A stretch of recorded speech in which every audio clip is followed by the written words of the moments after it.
आज के इस वीडियो में आपको भारतीय खगोल शास्त्रियों का वो अचीवमेंट बताने वाले हैं जो कि आज के बहुत सारे लोगों को नहीं पता है। सबको ऐसा लगता है कि मॉडर्न जो साइंस है वो बहुत तरक्की किया हुआ है और जो पुराना जमाना में हमारे भारतीय खगोल शास्त्री थे उन लोगों को कुछ नहीं पता है। जो पंडित जी लोग बताते हैं आपको कि ये राशि है, नक्षत्र है, ऐसा सुनने में लगता है ये मनगढ़ंत बात है, किसी को कुछ समझ में नहीं आता है, लेकिन ऐसा नहीं है। जो पुराने जमाना हम लोग खगोल शास्त्री थे उन लोगों ने भी बहुत रिसर्च किया था और बहुत रिसर्च के साथ ये सब चीज को बनाया था। तो आपको अगर साइंटिफिक रूप से समझना है कि नक्षत्र क्या होता है, राशि क्या होता है, किस तरीका से भारत में उसको डिवाइड किया गया था, उसका क्या यूज है, मंथ का नाम कैसे होता है, ये सभी चीज को इस वीडियो में आपको हम बताएंगे। देखिए पहला टॉपिक क्या है, सब टॉपिक को लिख दिए, इस सब टॉपिक को हम बताएंगे। तो पहला टॉपिक है नक्षत्र।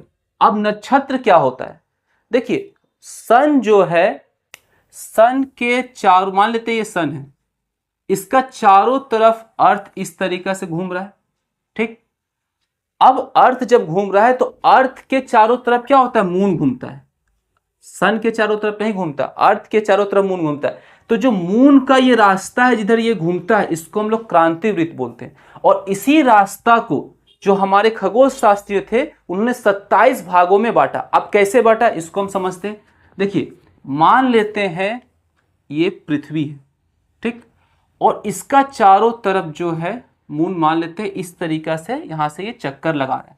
तो जब हम लोग रात को आसमान में देखते हैं तो आसमान में हम लोग को चांद नजर आता है और चांद के पीछे कुछ तारा नजर आता है। तो स्पेस, ये पूरा एरिया क्या स्पेस है, तो स्पेस में तारा कोई एक जगह पे नहीं है, आगे पीछे आगे पीछे आगे पीछे बहुत लाखों करोड़ों तारा है, ठीक है। लेकिन जब हम रात को देखते हैं तो कैसा लगता है सब एक ही लाइन पे, क्योंकि दूरी जो है इतना जाता है कि देखने में एक जैसा लगता है। तो उसको क्या किया गया पुराने जमाना में, एक स्फेयर यानी कि एक सर्कल टाइप का, इस तरीके से 360 का मान लिए कि एक पूरा ये सर्कल है। अब चांद किस समय किस जगह पे होगा इसको डिसाइड करने के लिए यही जो सर्कल था इसको 27 बराबर भागों में हम लोग बांट दिए। इस तरीका से 27 जो है यहाँ पे पृथ्वी से, यहां से इस तरीका से सबको हम 27 भागों में आपको बांट दिए। अब सब जो था ये जो 27 भागों में बांटे थे, इसका एक भाग जो होता है इसी को हम लोग नक्षत्र बोलते हैं। जो आपको नक्षत्र था, नक्षत्र यही बोला जाता है कि जो भाग है उसका नाम, और 27 जो नक्षत्र वो आपको स्क्रीन पे हम लगा देते हैं, देख लीजिए यही सब नक्षत्र होता है। अब चांद किस नक्षत्र में है इसको पता करने का तरीका है कि हर दिन चांद एक नक्षत्र लगभग चेंज करता है। तो अगर मान लेते हैं यहाँ पे विशाखा नक्षत्र है और अगर ये जो मून है वो विशाखा का पार्ट में हो, इस पार्ट में, तो हम कह सकते हैं कि मून जो विशाखा नक्षत्र में। अब यहाँ पे देखिए नाम कैसे तय हुआ, तो क्या किया जाता है, आखिर आसमान है, आसमान में बहुत सारा तारा, हम कैसे पता करेंगे कि कहाँ पे क्या है। उसके लिए क्या किया गया, यहाँ पे एक और चीज आपको जाना पड़ेगा, चित्रा तारा। चित्रा तारा जो होता है आसमान में एक ब्राइट स्पॉट है, चित्रा तारा है। इसको देख के ये पता किया गया कि जैसे ये चित्रा तारा है तो इसका अपोजिट 180 डिग्री पे एक पॉइंट लिया गया जिसको 0 डिग्री माना गया, 0 डिग्री। अब यहीं से हम नक्षत्र का विभाजन स्टार्ट किए, हर एक 27 टुकड़ा किए। तो यहां से स्टार्ट हुआ 1 2 3 4, इस तरीका से 27 भाग में हम लोग इसको डिवाइड किए। तो ये क्या हो गया, ये आपको नक्षत्र के बारे में पता चल गया। तो जो आसमान में तारा का अलग अलग शेप है, उसी शेप को देख के उसी का किसी खास तारा का नाम से सब नक्षत्र का नाम पड़ा। तो ये तो नक्षत्र के बारे में पता चल गया। अब नक्षत्र से मंथ का क्या रिलेशन है, देखिए अर्थ जो है वो तो रोटेट हो ही रहा है। सन, अर्थ का, सन जो है, सन का चारों तरफ अर्थ रोटेट होता है, अर्थ का चारों तरफ मून रोटेट होता है। तो मंथ का नाम कैसे डिसाइड होता है, अगर यहां पे मान लेते हैं अर्थ है, ठीक है, और अगर चांद इसका एक चक्कर लगाता है तो उसमें लगता है 27.3 दिन।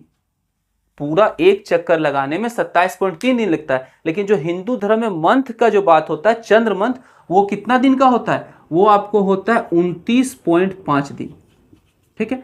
अब यहां बहुत बड़ा कंफ्यूजन है कि एक चंद्र मंथ यानी 29.5 दिन है और एक जो यहां पे आपको चक्कर लगाने में चांद को लगा वो 27.3 दिन आया। तो ये डिफरेंस कैसे हो गया, ये भी डिफरेंस का कारण है। अब इसको देखिए, डिफरेंस को आपको बहुत अच्छा से समझना पड़ेगा। ये मान लेते हैं सन है, ठीक है, इसके चारों तरफ ये अर्थ जो है ये घूम रहा है, इस तरीका से रोटेट हो रहा है, और चांद जो है अर्थ के चारों ओर घूम रहा है।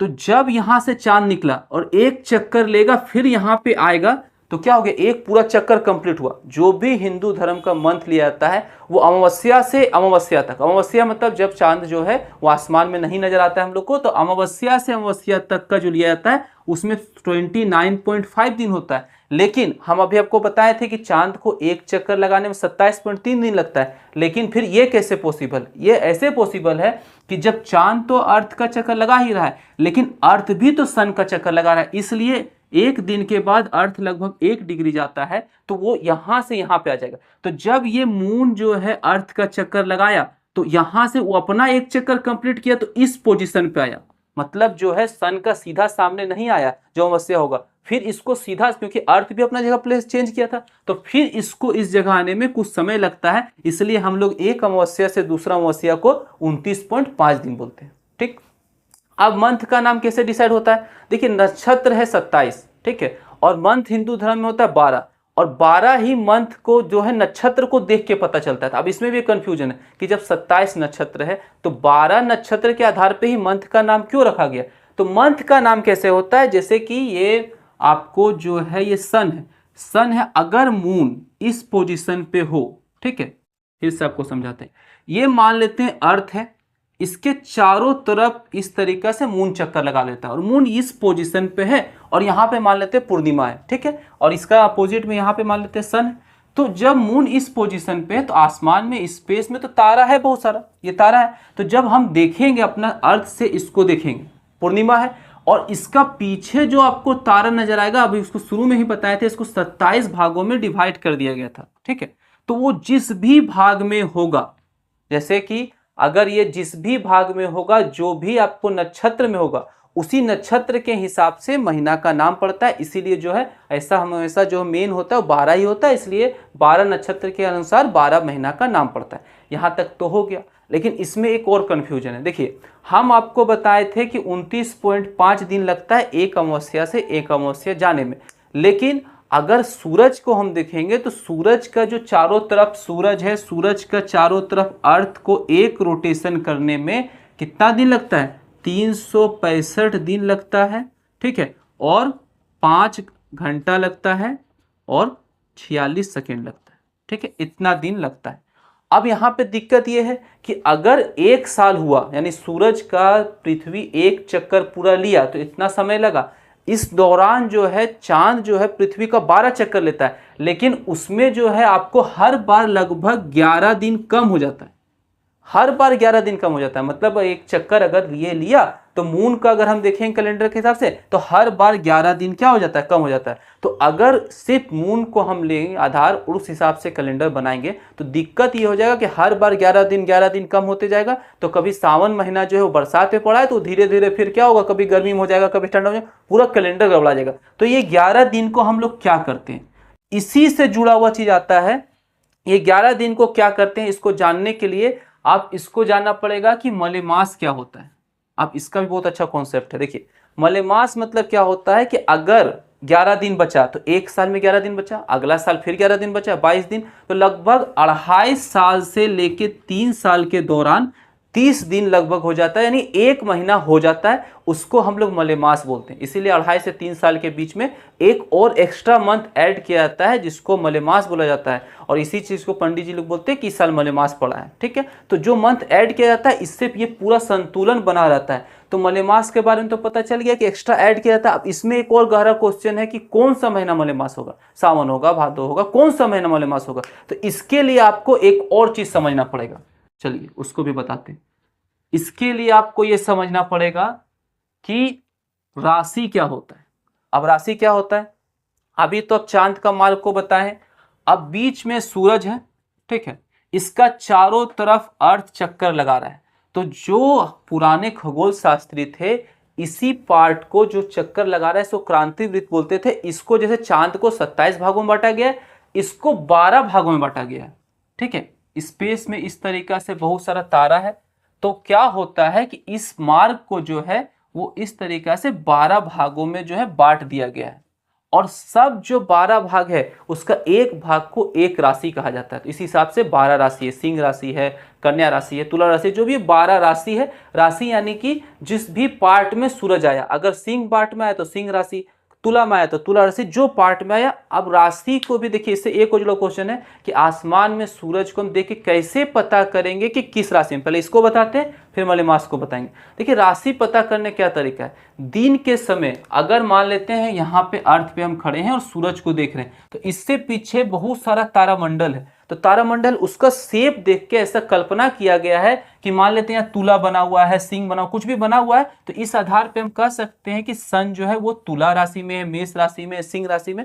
उसको देख सकते हैं। तो इस पोर्शन में अगर होगा, एक पोर्शन जो होता है वो 30 डिग्री का होता है, क्योंकि 12 पार्ट के हैं, तो इस जो भी पोर्शन में होगा उस हिसाब से हम कहेंगे सूर्य जो है इस राशि में। अब यहाँ दिक्कत ये है कि दिन के समय आप सूरज को देखिए तो उसका पीछे आपको तारामंडल नजर नहीं आएगा, तो हम कैसे पता करेंगे कौन सा राशि में। इसके लिए क्या किया जाता है, इसका अपोजिट राशि दिया जाता है। जैसे कि आपको स्क्रीन में हम लगा देंगे कि अपोजिट राशि क्या क्या होता है, तो अपोजिट राशि देखेंगे तब हम सन का पता करेंगे। जैसे कि रात के समय अगर मान लेते हैं यहाँ पे मेष राशि है, ठीक है, यहाँ पे मेष राशि है, तो मेष राशि है यहाँ पे किस जगह पे मेष राशि है, यहाँ पे जो तारा है इस मंडल को देख के पता कर लिए कि इस जगह पे मेष राशि है। अब सन कहाँ होगा, इसका अपोजिट होगा, तो अपोजिट अगर तुला में है तो ये तुला राशि में हो गया। सन इस तरीका से पता करते हैं। लेकिन अब रात को किस समय देखेंगे, 10 बजे देखेंगे, 11 बजे देखेंगे, 8 बजे देखेंगे, 7 बजे देखेंगे, किस समय देखेंगे, कैसे पता चलेगा। उसके लिए हम लोग एकदम मध्य रात्रि में देखना पड़ता है। अब मध्य रात्रि का मतलब ये नहीं होता है कि 12 बजे मध्य रात्रि नहीं होता है। कितना बजे होता है, जैसे सन जिस समय दिन में, अगर सन इस तरीका से चल रहा है तो जिस समय दिन में जो सबसे ऊंचा प्लेस पे हो उसके 12 घंटा बाद मध्य रात्रि होता है। तो कभी कभी 12 हो सकता है, 12 से कुछ आगे हो सकता है, कुछ पहले हो सकता है। उस समय हम देखेंगे आसमान के जो सबसे ऊंचाई पे होगा और वहां पे जो नक्षत्र होगा उसका विपरीत नक्षत्र में क्या होगा, सन होगा। तो इस तरीका से नक्षत्र नहीं, जो सबसे ऊंचाई पे होगा, जो आपको आसमान में शेप है, जो राशि में होगा उसका विपरीत राशि में जो है वो हमेशा क्या होगा, सन होगा। तो ये तो राशि का पता चल गया। अब हम बता रहे थे आपको मलेमास, कि मलेमास कौन सा मंथ में पड़ेगा। होता यह है कि देखिए एक चंद्र मास के दौरान हमेशा सूर्य जो है एक राशि परिवर्तन करता है, मेष से अगला राशि में जाता है, सिंह से अगला राशि में जाता है, हर बार एक राशि परिवर्तन करता है। तो अगर ऐसा हो कि कोई भी चंद्रमास के दौरान सूर्य एक भी राशि परिवर्तन नहीं करे, तो इस कंडीशन में जो है वो महीना जो होगा वो मलेमास हो जाएगा। जैसे कि अगर मान लेते हैं श्रावण का महीना है, ठीक है, उसमें एक महीना के दौरान सन जो है कोई भी राशि परिवर्तन नहीं किया, जिस राशि में था वो उसी राशि में, तो उस महीना को हम क्या बोलेंगे, मलेमास। तो वही एक्स्ट्रा होता है, उसको बोलते हैं मलेमास मंथ। इसके बाद अगर सावन का है तो सावन का मलेमास हो गया, फिर अगला जो नॉर्मल मंथ था वो भी रहेगा, सावन ही रहेगा, मतलब उस साल 13 महीना का कैलेंडर होगा। तो ये तो मलेमास के बारे में आपको बता दिए, ठीक है। अब इससे एक बहुत और रेयर इवेंट है जिसको हम लोग क्या बोलते हैं, 6 मास। ये बहुत कम होता है, ठीक है, ये लगभग 19 साल से लेके 32 साल, मतलब 141 साल ये रिपीट होते रहता है, लेकिन बहुत लंबा समय के बाद होता है। तो 6 मास क्या होता है ये आप समझिए। 6 मास में उल्टा होता है कि एक दिन में आपको, मतलब एक दिन यानी एक चंद्र मास के दौरान 2 संक्रांति पड़ जाता है। तो ये 2 संक्रांति पड़ने के कारण उस मास को हम लोग 6 मास कहते हैं। ये बहुत रेयर इवेंट है, बहुत कम बार होता है। इस 6 मास में जो है जो मंथ में होता है उस मंथ को क्या करते हैं कि उस मंथ को 2, उसमें जैसे मान लीजिए 6 मंथ हुआ आपको सावन में, तो सावन और भादो दोनों एक साथ ले लेते हैं, सावन भादो हो गया, इस तरीका से एक मंथ होगा। तो इस तरीका से आपको 6 मंथ के बारे में पता चल गया है। देखिए अभी आपको हम बताए थे अर्थ जो सन का चक्कर लगाता है वो 365 दिन, फिर 5 घंटा, ठीक है, 48 मिनट और 46 सेकेंड, ठीक, इतना होता है। उस बार मिनट छूट गया था लिखने, तो इतना दिन में लगता है। अब यहाँ पे जो हम 6 मास बताएं इसमें बहुत बड़ा कंफ्यूजन है। देखिए अभी आपको हम बताए थे कि 29.5 दिन में एक क्या होता है, चंद्रमास होता है। और औसतन ऐसा माना जाता है कि अर्थ जब चक्कर लगाता है सूर्य का, तो अर्थ का जो एक रोटेशन होता है वो 24 घंटा में होता है। यानी कि अर्थ का जो एक दिन है वो हम लोग कितना लेते हैं, 24 घंटा का लेते हैं। लेकिन जो एक मंथ अर्थ का लिया जाता है वो माना जाता है कि 30 दिन का होता है, ठीक है, 30 दिन का ऐसा होता है। औसतन अगर आप निकालिएगा तो 30.4 दिन होता है। लेकिन हमेशा एक जैसा नहीं होता है, हमेशा इस जैसा नहीं होता है, क्योंकि जो सन है और उसका इलिप्स टाइप का ये इस शेप का जो है सन का चारों तरफ अर्थ घूमता है। तो जब सन का सामने होता है तो अर्थ ज़्यादा तेजी से घूमता है, जब दूर जाता है तो कम तेजी से घूमता है। तो कुछ कुछ बार ऐसा होता है कि अर्थ जो है वो 30 से कम दिन ले लेता है, यानी 29.4 दिन में भी एक चक्कर वो जो है वो एक मंथ हो जाता है। इसलिए उस मंथ में ऐसा होगा कि बहुत रेयर में कि 6 मास हो जाएगा। अब अगला टॉपिक क्या लिखे, संक्रांति। संक्रांति तो आपको बता दिए, संक्रांति किसको बोलते हैं। देखिए संक्रांति क्या होता है, जब सूर्य अपना राशि परिवर्तन करता है तो उसी को संक्रांति बोलते हैं। जैसे कि अगर सूर्य मान लेते हैं कि मेष राशि में गया किसी भी चंद्रमास के दौरान, तो उसको हम लोग क्या कहेंगे, मेष राशि में गया तो वो मेष संक्रांति होगा, मकर में गया तो मकर संक्रांति होगा। लेकिन इंडिया में एक और बहुत बड़ा कन्फ्यूजन है। यहाँ पे कन्फ्यूजन ये है कि कैलेंडर दो टाइप का होता है, एक तो चंद्रमास का होता है जो चांद के हिसाब से दिया जाता है, एक होता है सूर्य का कैलेंडर। लेकिन सूर्य का कैलेंडर में जो मंथ होता है तो वो अलग टाइप से होता है। उसमें क्या होता है कि मेष का अलग मंथ होता है, मतलब 12 मंथ होगा, मेष का होगा, सिंह का होगा, फिर अलग तरीका से होगा। लेकिन भारतीय परंपरा में जो अधिकतर चंद्रमास का इस्तेमाल किया गया था, इसलिए धीरे धीरे जो सूर्य कैलेंडर का इस्तेमाल करता है उन्होंने भी क्या किया कि जो चंद्रमास के हिसाब से महीना का नाम था उस सूर्य के हिसाब से दोनों को चिपका दिया, जिसके चलते क्या होता है कि पूरा कंफ्यूजन हो जाता है। जैसे सावन अगर मान लीजिए चंद्रमास से यहाँ पे चल रहा है तो दूसरा जगह हो सकता है सावन नहीं चलता हो, दूसरा जगह भादो चलता हो, दूसरा चलता हो, तो ये दोनों जो मिक्स हो गया इसलिए बहुत दिक्कत होता है। इसलिए सिर्फ अगर आपको हम बोलेंगे सावन चल रहा है तो वहाँ पे आपको पता नहीं चलेगा, आपको ये पता करना पड़ेगा क्या सावन सिर्फ चंद्रमास के हिसाब से है या सूर्य मास के हिसाब से, ये भी एक दिक्कत है। अब आ गया पक्ष। पक्ष तो सिंपल है, पक्ष देखिए पक्ष क्या होता है, पक्ष दो पक्ष होता है, एक तो होता है शुक्ल पक्ष होता है, एक कृष्ण पक्ष होता है। जब अमावस्या से पूर्णिमा तक चांद जो बढ़ता है उसको शुक्ल पक्ष बोलते हैं, और पूर्णिमा से फिर वापस अमावस्या तक घटता है तो उसको हम लोग कृष्ण पक्ष बोलते हैं। तो पक्ष का बारे में हो गया। चित्रा तारा बता दिए थे, ये चित्रा तारा क्या था, इसी से हम लोग 0 डिग्री तय करते हैं, जो विभाजन किए थे यहीं से स्टार्ट होता है। अब आगे अगला टॉपिक है तिथि है, क्षय है, ये सब क्या होता है, ये सब भी बहुत इंपॉर्टेंट है। अगला बहुत इंपॉर्टेंट चीज है तिथि, और यही सबसे ज्यादा कंफ्यूजन वाला चीज है, क्योंकि आदमी तिथि और दिन को एक समझता है, दोनों एक नहीं होता है। एक दिन का मतलब ये होता है कि जैसे जो है पृथ्वी अपना ऐसे गोल चक्कर लगा रहा है, लट्टू की तरह घूम रहा है, तो एक चक्कर लगाने में उसको 24 घंटा लगता है, तो इसको हम लोग क्या बोलते हैं, इसको दिन बोलते हैं। लेकिन तिथि ये नहीं होता। तिथि क्या होता है, यहाँ पे सन है, ठीक, यहाँ पे सन है, और ये जो है अर्थ है, और ये है मून। तो मून जो है अर्थ का क्या हो रहा है, चक्कर लगा रहा है, तो वो जो एक दिन में लगभग मून अपना रास्ता में 13 डिग्री आगे बढ़ जाता है, लगभग 13 डिग्री आगे बढ़ता है। जब मून चक्कर लगा रहा है तो एक दिन में अर्थ भी तो सन का चक्कर लगा रहा है, तो अर्थ भी हल्का आगे बढ़ता है, यानी लगभग 1 डिग्री बढ़ता है। तो चांद जो है वो 13 डिग्री गया, फिर पीछे से अर्थ क्या हो गया, 1 डिग्री आगे बढ़ गया, मतलब कुल एक तिथि में 12 डिग्री होता है, ठीक है। इसीलिए एक मंथ में जो होता है हम लोग लिख सकते हैं कि एक मास में जो होता है 30 तिथि होता है, ठीक है। अब तिथि जो होता है, कभी कभी आप सुने होंगे एक ही दिन में 2 तिथि हो गया, कभी तिथि का भी बहुत डिफरेंस होता है। अब क्यों होता है उसका कारण समझिए। अगर मान लेते हैं ये अर्थ है, ठीक है, तो मून ऐसा नहीं है कि पूरा एक तरीका से राउंड लेता है, ये इक्लिप्स टाइप का है, इस टाइप से सर्कल करता है, हल्का सा है। तो जब मून जो है अर्थ का सामने होता है तो ज्यादा तेज गति से घूमता है, और जब दूर होता है तो ये कम गति से घूमता है, ठीक है। इससे डिफरेंस क्या होता है, इससे डिफरेंस होता है कि एक तिथि जो है वो 19 घंटा से लेके 26 घंटा तक हो सकता है। इसी के वजह से जो है वो हम लोग तिथि में देखते हैं कि कभी दीपावली हो, कुछ मंथ हो, तो उसमें तिथि चेंज हो जाता है, बीच में 12 बजे चेंज हो गया, 1 बजे चेंज हो गया, तो उस समय दिन को नहीं देखा जाता है, तिथि के अनुसार त्यौहार किया जाता है। इसलिए कभी कभी एक ही दिन में, अगर दुर्गा पूजा भी आप देखे होंगे तो अष्टमी नवमी एक दिन में पड़ गया, तो ये कैसे पड़ता है, यही तिथि के कारण। अब तिथि भी 2 टाइप का होता है, देखिए एक होता है क्षय तिथि, एक होता है वृद्धि तिथि। अब क्षय तिथि क्या हुआ, मान लेते हैं मून जो है अर्थ का सामने वाला पार्ट में, और इसको एक चक्कर लेने में, मतलब एक दिन में ये 20 घंटा आपको रखिए कि 20 आवर लगता है, ठीक है।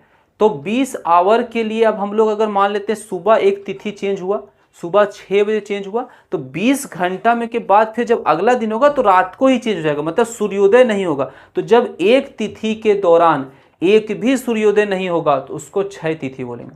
और आपको अब ये भी बताए थे कि तिथि जो है 19 घंटा से लेकर 26 घंटा के बीच होता है। और अगर ऐसा हो जाए कि एक तिथि के दौरान 2 बार सूर्योदय हो जाए तो उसको क्या बोलते हैं, वृद्धि तिथि बोलते हैं।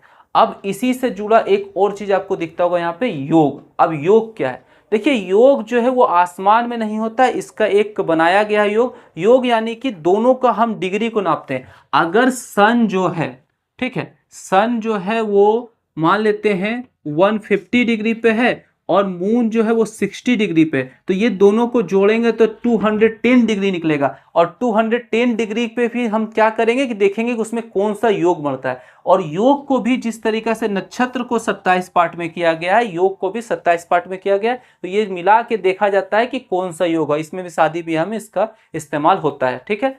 अब एक होता है करण। करण क्या होता है, करण यानी कि जो तिथि है, तिथि को 2 भागों में बांटता है। एक तिथि में अभी आपको हम बताए थे कि एक तिथि में जो है वो कितना डिग्री होता था, 12 डिग्री, और एक करण में 6 डिग्री होता है। तो इसी तरीका से 6-6-2 होता है। तो पुराना जमाना के जो खगोल शास्त्री थे उस समय को छोटा छोटा और डिटेल में बांटे, जिसके वजह से हम लोग को इतना चीज पढ़ना पड़ा। देखिए ये सब जितना था सब साइंटिफिक चीज है और सब जो है बिना टेलीस्कोप का, बिना सैटेलाइट का ये सब पता किया गया। तो आप इसको जान सकते हैं कि आप सोचिए कि बिना किसी चीज का मदद से अगर हम स्पेस में सिर्फ आसमान में देख के इतना चीज का अंदाजा लगा लें तो वो कितना बड़ा बात है। हम लोग तो सिर्फ इसको पढ़ के समझ रहे हैं, लेकिन जो खोज किया होगा उसका पास कितना दिमाग होगा। इसलिए जो भारत का खगोल शास्त्री थे वो बहुत ही उन्नत थे, उन लोगों के पास बहुत टेक्नोलॉजी नहीं था, लेकिन उन लोग अपना दिमाग से, मैथमेटिक्स का कैलकुलेशन से ये सब को निकालें। तो ये वीडियो में इतना ही, मिलते हैं अगले वीडियो में। अगर वीडियो पसंद आए तो वीडियो को लाइक करें, मिलते हैं अगले वीडियो में, और चैनल को सब्सक्राइब जरूर करें।